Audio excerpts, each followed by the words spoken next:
자, 오늘부터 이사야서 강해를 시작하게 된 것을 기쁘게 생각합니다. 이사야서 강해를 하기 전에 먼저 이사야서 전체를 여러분들이 한번 읽어보고 나서 이사야서를 들었으면 좋겠다는 생각을 가지게 됩니다. 먼저 오늘과 내일은 이사야서 서론에 대해서 여러분과 함께 말씀을 좀 나누려고 합니다. 이사야서 1장 1절을 먼저 우리가 읽어보면 유다 왕 우시아와 요담과 아하스와 히스기야 시대에 아모스의 아들 이사야가 유다와 예루살렘에 관하여 본 계시라 하는 말씀으로 오늘 이 이사야서는 시작하고 있습니다. 이사야서 1장 1절은 이사야서 전체, 그러니까 이사야 1장부터 16장 마지막 장까지의 서론과 같은 부분입니다. 다시 말해서 이사야가 이 이사야서를 썼다고 하는 중요한 이야기를 지금 하고 있습니다. 먼저 이사야서를 보기 전에 지금 예언서 혹은 선지서 같은 말이죠. 예언서를 시작하고 있기 때문에 이스라엘 백성들에게 있어 예언자들이 어떤 일을 했는가 하는 것을 아는 것이 매우 중요합니다. 우리가 잘 알고 있는 것처럼 예수님은 메시아로 오셨죠. 메시아가 하는 일은 세 가지로 볼 수가 있습니다. 첫 번째는 왕으로서의 역할, 킹입니다. 두 번째는 제사장, 프리스트로서의 역할을 합니다.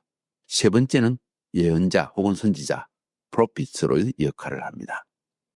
이 세 가지의 직분이 바로 메시아가 하는 일이고, 이스라엘 백성들은 메시아가 이 땅에 오신다면 그가 왕으로 오실 것이고 대제사장으로 오실 것이고 그리고 예언자로 오실 것이라는 것을 기대하고 있습니다.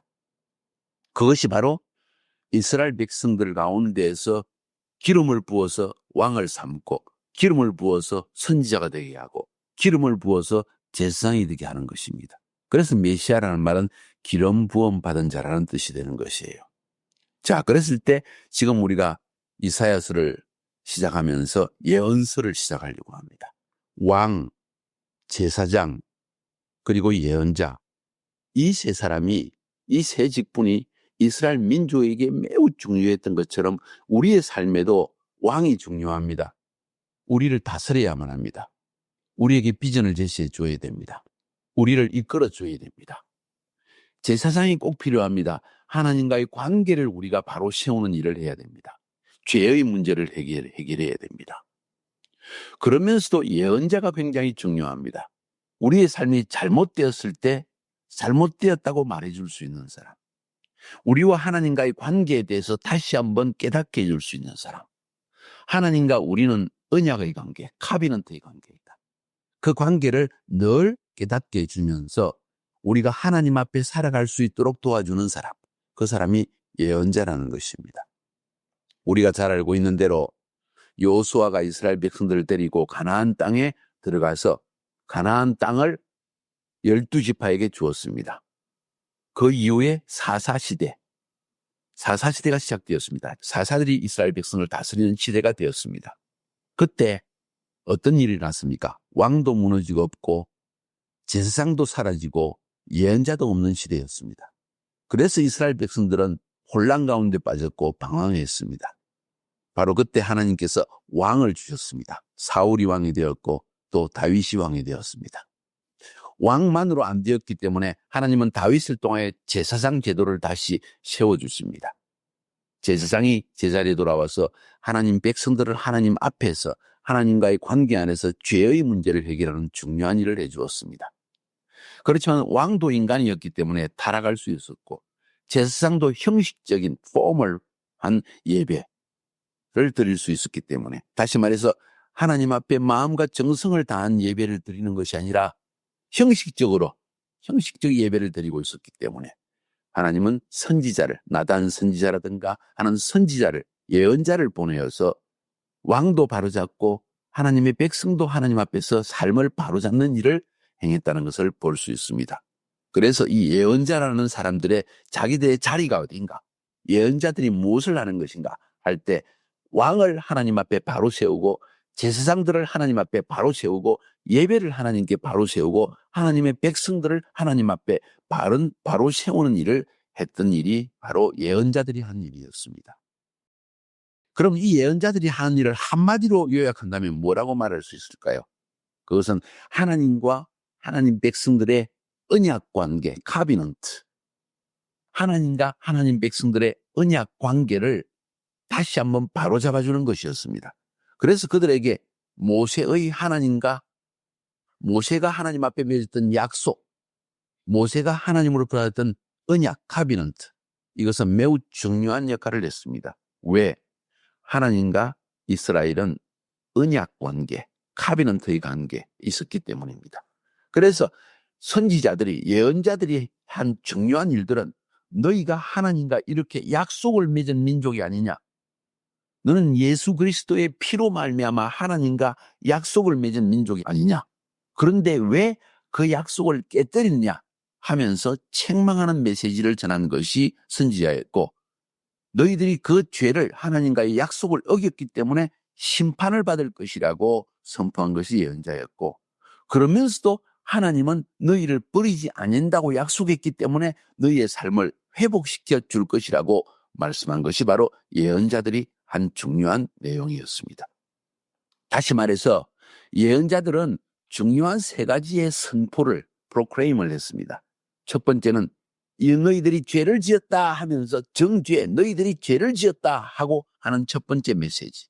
두 번째, 죄를 지었기 때문에 심판이 너에게 임할 것이다 하는 심판에 대한 메시지. 세 번째, 죄를 짓고 너희들이 심판을 받았지만은 하나님이 너희에게 약속한 것이 있기 때문에 너희를 반드시 불쌍히 여기시고 회복시켜 주실 것이다는 회복에 대한 메시지. 그래서 여러분들이 예언서를 읽을 때, 프로피스를 읽을 때, 이사야, 예레미야, 에스겔, 다니엘, 쭉 흘러서 말라기까지 이 예언서를 읽을 때 꼭 기억해야 될 세 가지는, 하나님은 너희들이 죄를 지었다 하고 정죄하는 메시지, 죄를 지었기 때문에 이런 심판을 받을 것이다 하는 심판에 대한 이야기, 그러나 하나님은 너희를 불쌍히 여기서 너희의 삶을 회복시켜 주실 것이라는 회복에 있는 이야기, 정죄, 심판, 그리고 회복에 대한 메시지를 주로 전한 것을 우리가 볼 수 있습니다. 그런데 성경을 읽어보면은 성경의 예언서, 이사야, 예레미야, 에스겔, 말라기까지 이 모든 예언서에 기록되어 있는 예언자들도 있는 반면에 성경에 나오긴 나오는데 그 사람들이 예언한 내용이 적혀지지 않는 예언자들도 있습니다. 어떤 예언자입니까? 다윗에게 있었던 나단 선지자라든가, 모세도 예언자였습니다. 엘리야라든가, 유명한 엘리사라든가, 그 이외에 많은 선지자가 있었지만 그 모든 선지자가 글을 남긴 것은 아닙니다.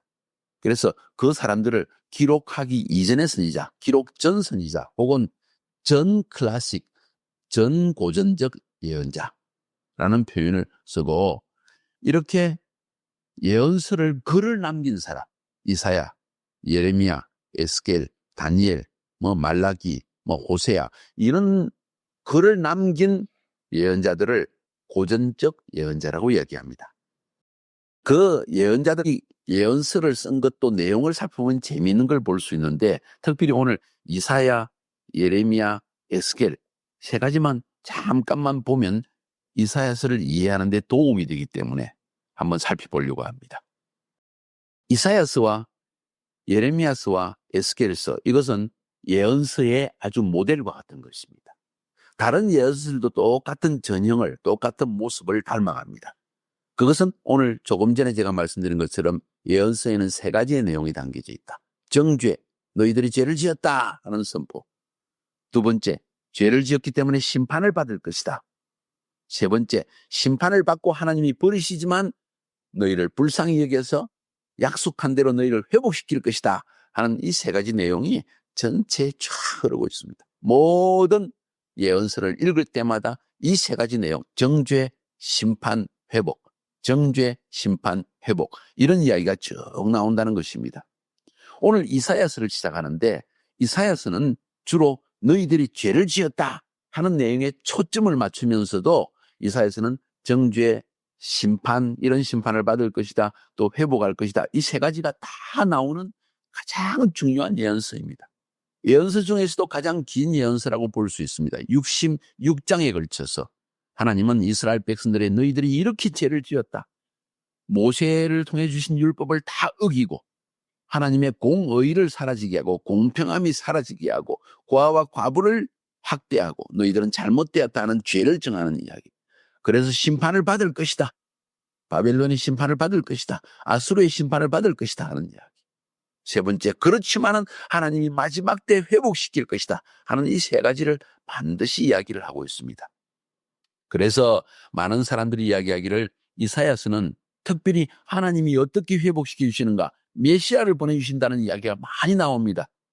그래서 이사야서를 구약의 복음서다, 구약에 나타난 복음서다, 가스펠이다 하는 이야기를 많이 하고 있습니다. 바로 그 사실 때문에 이사야서는 굉장히 중요한 성경책이라는 걸 우리가 알 수 있습니다. 자, 그런데 이사야서와 예레미야서와 에스겔서 제가 잠깐 한번 언급해 보겠다고 했습니다. 차이점이 있습니다. 우리가 굉장히 좋아하는 성경 구절들이 있습니다. 그게 뭔고 하니 예레미야서 30장부터 33장까지의 내용입니다. 거기에 무슨 내용이라는 거 아니? 내가 너희와 새 언약을 세우겠다 하는 새 언약, 뉴 카비넌트에 대한 이야기가 나옵니다. 다시 말해서 하나님께서 마지막 때 이스라엘 백성들이 죄를 짓고 또 짓고 또 짓고 또 지어서 옛날 언약, 올드 카비넌트를 가지고는 도저히 하나님께서 그들을 돌이킬 수 없다는 걸 알고 새 언약을, 뉴 카비넌트를 주겠다는 이야기를 하고 있는 것이 예레미야의 이야기입니다. 그래서 다른 예언서와는 다르게 예레미야서는 너희들에게 새 언약을 주겠다 하는 이야기를 하고 있습니다. 그래서 대부분 우리가 그것을 해석할 때 어떻게 해석합니까? 예수 그리스도가 새 언약의 주님으로서 이 땅에 오셔서 예수님의 피로 우리와 새 언약을 맺으시고 이제는 우리가 하나님의 자녀가 되었다는 이야기를 하게 됩니다. 에스겔서도 넘어가면 에스겔서도 36장 37장에 가면 내가 마지막 때 새 영을, 뉴 스피리트를 너에게 부어주겠다. 다른 예언서는 그런 이야기가 없어요. 그런데 에스겔서는 스피리트에 대한 이야기를 합니다. 내가 스피리트를 너에게 부어주겠다. 영을 부어주겠다. 그래서 너의 마음을 완전히 새롭게 해주겠다 하는 이야기를 하고 있습니다. 예레미야서에서는 하나님이 뉴 카비넌트를 너희 마음판에 새겨주겠다 했는데 에스겔서에서는 스피리트를, 영을 너에게 부어주어서 하나님의 법이, 하나님의 로우가, 하나님의 자권이 너의 마음속에 가득 차게 해주겠다 하는 이야기를 하고 있습니다. 그런데 이사야서에는 그런 이야기가 없습니다. 그럼 이사야서가 예레미야나 에스겔서와 다른 점이 뭔지 아세요? 우리의 마음판에 하나님이 새 언약을 새겨주겠다는 이야기도 없고 뉴 스피리트, 새 영을 너에게 부어주겠다는 이야기도 없지만은 이사야서는 이 다른 예언서와 다르게 한 가지 중요한 이야기를 하고 있는데 그것은 하나님이 이스라엘만 자기 백성으로 삼는 것이 아니라 마지막 때 모든 열방들을 회복시켜 주겠다. 모든 민족들, 이방 나라들, 젠타일들을 하나님 나라에 들어오겠다는 약속을 주고 있습니다. 그것이 또 이사야서가 우리에게 말하고 있는 중요한 내용이기도 합니다. 자, 이런 측면에서 우리가 이사야서를 살펴보면은 이사야서는 우리에게 굉장히 중요한 복음의 내용을 전하고 있다는 걸 알 수가 있습니다. 오늘 전반적인 이사야서에 대한 이야기를 잠깐 하려고 합니다. 먼저 1장 1절의 이야기입니다. 아까 읽었지만 다시 읽습니다. 유다 왕 우시야와 요담과 아하스와 히스기야 시대에 아모스의 아들 이사야가 유다와 예루살렘에 관하여 본 계시라. 이사야서 전체의 인트로덕션과 같은 것입니다. 서론과 같은 것입니다. 이사야서는 오래 살았던 것 같아요. 그죠?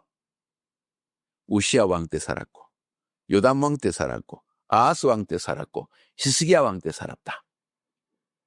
그리고 유대인들의 탈무드에 보면은 그 전승에 의하면, 트라디션에 의하면 히스기야의 아들인 므낫세가 아주 악한 왕이었습니다. 그때 이사야가 예언하는 것을 싫어해가지고 어떻게 했어요? 통나무 안에다가 이사야를 집어넣고 그 통나무를 이사야의 몸과 함께 톱으로 켜가지고 죽여버렸습니다. 그렇게 이사야가 죽었다 하는 이야기가 있습니다. 히브리서에 보면은 믿음에 대한 이야기를 할 때 이 믿음 때문에 톱으로 켜서 잘려서 죽은 사람도 있고 하는 이야기가 적혀 있거든요. 그게 바로 이사야에 대한 이야기입니다. 되게 그렇게들 이야기하고 있습니다. 자, 이사야는 그래서 굉장히 중요한 사람입니다. 왜냐하면 글로 남긴 예언자 중에 첫 번째 예언자이기 때문입니다. 그래서 되게 이야기할 때 이사야는 기록 선지자 넘버원이다. 혹은 고전적인 선지자의 넘버원, 제일 1세대, first generation이다 하는 이야기를 하게 됩니다. 왜냐하면 오늘 이 우시야와 요담과 아하스와 히스기야 시대에 기록하는 자기가 예언한 것을 글로 남긴 첫 번째 예언자가 이사야이기 때문입니다. 자, 이사야서로 한번 들어가 봅시다. 이사야에서 이 주제가 무엇일까요? 이사야는 뭘 이야기하고 있을까요? 그건 이사야라는 사람의 이름을 살펴보면 알 수가 있습니다. 이사야는 히브리 말로 예샤야후라는 말인데 이것은 여호와는 구원이시다 하는 뜻입니다. 하나님은 구원하시는 하나님이란 뜻입니다. 그래서 하나님만이 구원이기 때문에 거기에 따른 주제가 이사야서에 말하고 있는 중요한 주제가 쭉 흐르고 있는데 첫 번째, 여호와 하나님만이 하나님이시다. 그래서 그분만을 의지해라. 애굽도 의지하지 말고 아수르도 의지하지 마라. 오직 하나님만을 의지하라. 두 번째, 이사야서를 통해서 하나님 말씀하신 것은 하나님의 공평과 정의를 실현해라. 하나님의 브라베누스, 하나님의 의를 이 땅에 그대로 이루어지게 하라. 그러기 위해서 형식적인 예배를 벗어버리라. 겉으로만 예배를 드리고 제사를 드리지만은 마음으로는 하나님께 그래서 하나님의 공의를 실현하지 않고 고아와 과부를 어렵게 하고 재판을 굽게 하는 그런 악한 일을 행하지 마라. 형식적 예배를 벗어버리라. 하나님의 공의를 실현하라. 하나님이 선택하신 이스라엘 백성들, 하나님의 백성들의 삶 안에 하나님의 공의와 정의를 실현하라 하는 이야기를 하고 있습니다. 그러면서 이사야를 통해서 아까도 말씀하셨지만 너희들은 지금 죄를 지었기 때문에 심판을 피할 수가 없다. 빨리 회개하고 하나님께로 돌아와야 한다. 돌아오면 하나님께서 은혜를 베푸시고 긍휼을 베풀 것이다 하는 주제를 담고 있고, 그러면서 이사야에 특별히 40장부터 66장까지 넘어가 보면 하나님은 결국 이스라엘의 남은 자를 구원하시고 회복시키신다. 하나님이 행하신다. 우리는 결국 실패하고 또 죄를 짓고 또 하나님께 얻어맞고 또 심판을 받지만은 결국 하나님이 우리에게 영원히 버리지 않는다는 약속을 하셨기 때문에 하나님이 구원하신다. 하나님이 회복시켜 주신다. 약속 때문에 행하신다. 그런데 그 회복시키실 때 회복은 심판보다 더 크고 놀랍다 하는 이야기를 우리에게 들려주고 있는 것이 바로 이사야서의 중요한 내용입니다.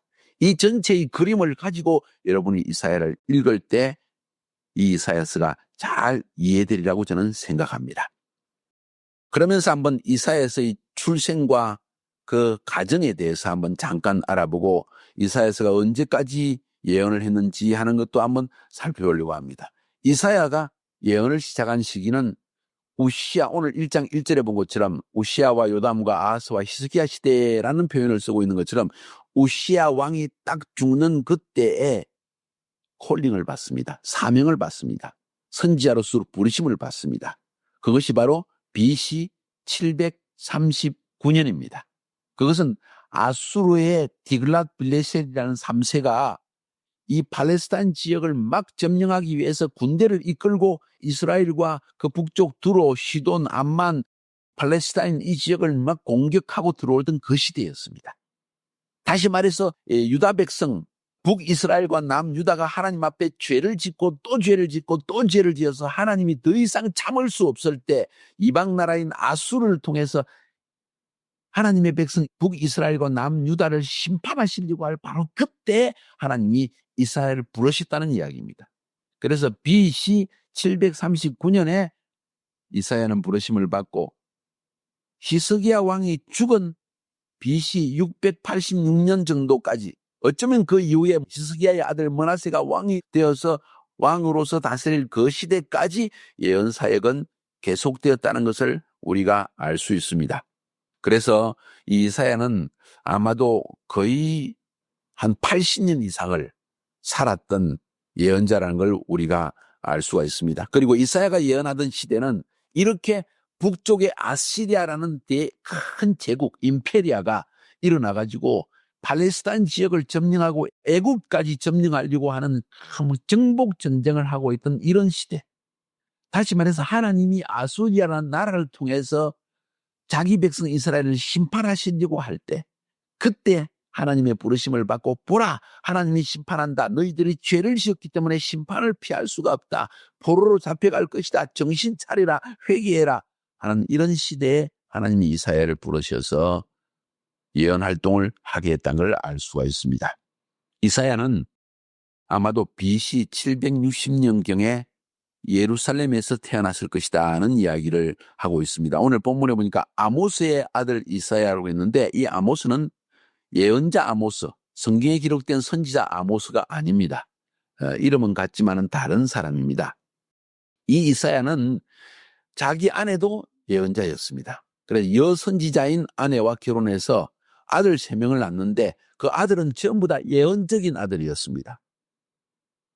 그래서 이사야 7장과 8장이 나와 있는데, 첫 번째 아들을 여알, 서알, 야숲이라고 이름 지어라. 그 말은 남은 자가 돌아올 것이다. 하나님이 말씀하시고자 하는 것을 아들 이름 속에 집어넣었다는 거예요. 그 다음 이사야 7장 14절 17절에 보니까 임마누엘이라 하라. 하나님이 우리와 함께 하신다 하는 뜻이. 8장 3절에 보니까 마할살랄 하스바스라고 이름을 지어라. 이 말은 약탈이, 하나님의 심판이 빨리 올 것이다. 이렇게 아들 이름을, 하나님이 하실 일들을, 그 예언을 아들의 이름 속에 담아서 이야기했다는 것입니다. 그 정도로 이사야의 인생, 이사야의 whole life가 하나님의 예언을 하는 데 쓰임받았다는 것을 우리가 알 수 있다는 거예요. 다시 말해서 예언자의 삶은 개인의 삶이 없습니다. 퍼스널 라이프가 없다는 거예요.